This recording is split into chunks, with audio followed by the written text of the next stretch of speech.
beristiqomah dengan NPM 24130250 dan 53.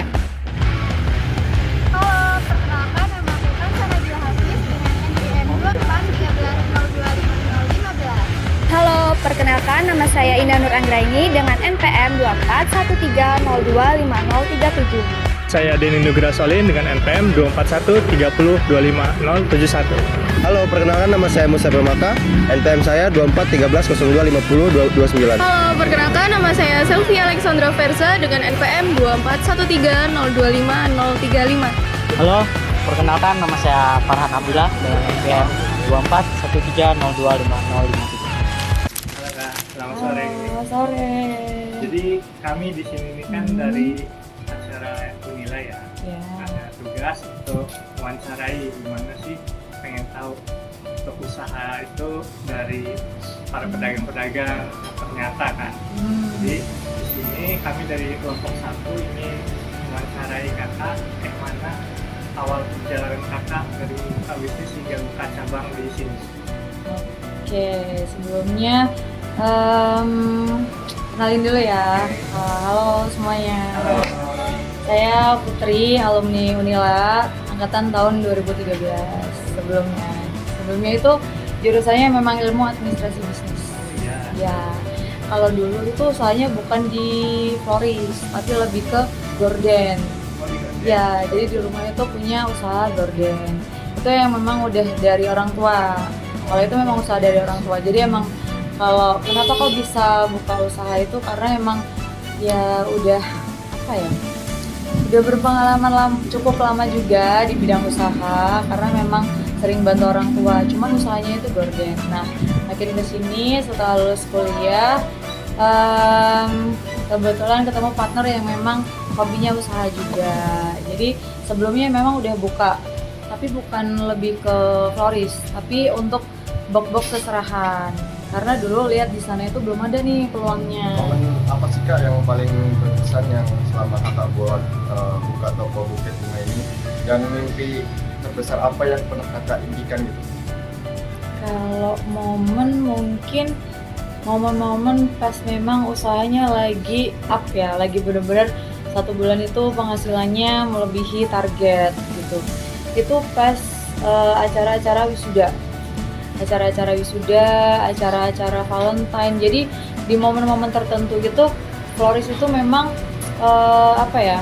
banyak pesanan, banjir pesanan. Jadi kalau misalnya pas lagi hari-hari santai ya mungkin ada 1-2, cuman kalau pas wisuda itu bisa ratusan gitu.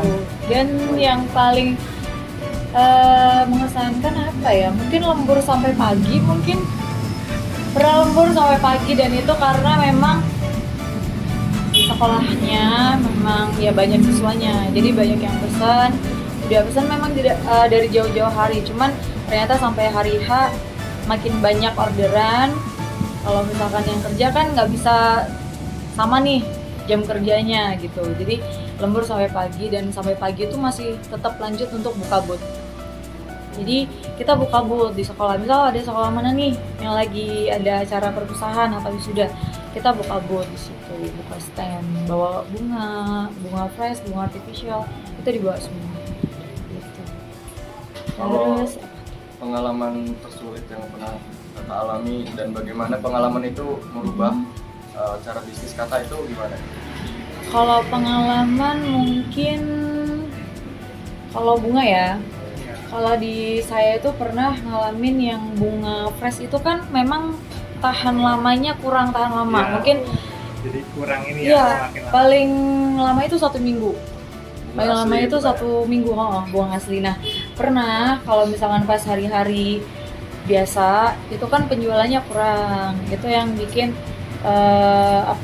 kita udah stok bunga banyak, cuman bunganya mubazir karena yang beli juga berkurang.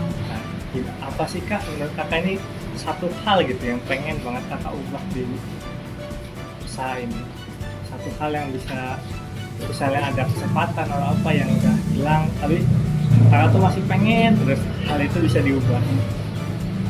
Kalau kesempatan yang pengen diubah lebih ke apa ya, mungkin bukan ngubah malah justru lebih menjaga loyalitas ke konsumen. Contohnya kayak dari segi pelayanan, kemudian kualitas itu. Karena kita setiap hari itu berusaha buat konsumen itu merasa loyal ke kita. Jadi kita tanya kurang apa nih misalnya pesanannya gitu, kita tanya dulu ada revisi nggak kak? Oh udah oke gitu. Kalau misalkan memang ada revisi ya kita akan revisi, akan perbaikin lagi gitu. Jadi biar konsumen itu balik lagi, jangan sampai konsumen itu belinya cuma sekali aja, jadi harus kayak langganan balik lagi.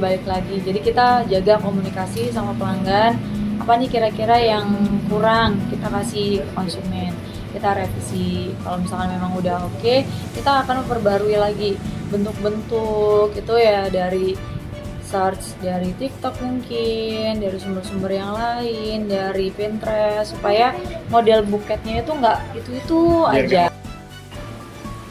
Terus ada nggak sih kak motivasi yang membuat kakak ini semangat terus menjalani usaha buket ini? Kalau motivasi lebih ke goals ya. Kalau goals itu memang dari dulu pengen punya usaha dan memang pengen punya bisnis yang bisa settle gitu. Jadi tanpa kita harus turun tangan, ya usahanya bisa jalan gitu. Dan memang kenapa kok harus jalan terus usahanya? Selain kita mengembangkan yang namanya skill atau kemampuan juga, karena kalau dari saya pribadi pengen ngajak alumni mungkin, adik-adik mungkin yang memang kerja bareng gitu. Jadi siapa yang memang punya hobi di bunga, ayo kita kerja bareng gitu di hati. Terus ada nggak sih kak ketakutan terbesar kakak nih dalam menjalani usaha buket ini? Terus bagaimana kalau misalkan ada kakak ini, gimana sih caranya mengubah ketakutan tersebut itu menjadi motivasi untuk bisa maju? Oke, kalau ketakutan lebih ke mungkin banyak pesaing mungkin ya. Banyak pesaing. Cuman ya itu tadi balik lagi ke kita. Jadi apa sih yang kira-kira pesaing itu jual, kita juga harus bisa gitu. Jadi apa yang jadi kelemahan di usaha kita harus jadikan itu sebagai peluang lagi. Jadi nggak boleh kalau misalkan buket kita kecil-kecil nih, kita udah nggak ada perubahan. Nah itu kita ubah. Kita coba belajar, revisi, buat buket-buket yang emang dia lebih besar dengan harga yang mungkin bisa sama dengan pesaing-pesaing yang lain. Kalau di usaha itu kan kita harus nyiapin planning dari A sampai Z kan kayak masalahnya apa dan solusinya apa gitu. Itu kan gimana nyiapinnya, kayak apa solusi dan masalah yang pernah kalian hadapi? Kalau saya pernah menghadapi yang namanya dari pekerja pernah, dari pelanggan pernah. Jadi pernah ada pelanggan yang emang pesen nih, kita udah buatin tapi ternyata nggak diambil. Nah untuk mengantisipasi hal-hal yang tersebut itu biar kita nggak rugi waktu dan nggak buang-buang tenaga juga, kita harus menerapkan yang namanya sistem.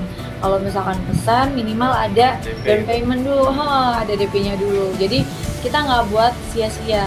Mungkin dari kami itu saja Kak. Terima kasih ya atas meluangkan sudah waktunya ya. Iya, sama-sama. Repot-repot rame-rame kita kayak gitu. Nggak apa-apa, justru malah senang karena berbagi pengalaman juga. Siapa tahu kan kalian juga mau punya usaha di bidang yang memang jadi passion dari kalian gitu. Dari kami sekian saja. Terima kasih sudah meluangkan waktu. Sama-sama, terima kasih banyak. Iya.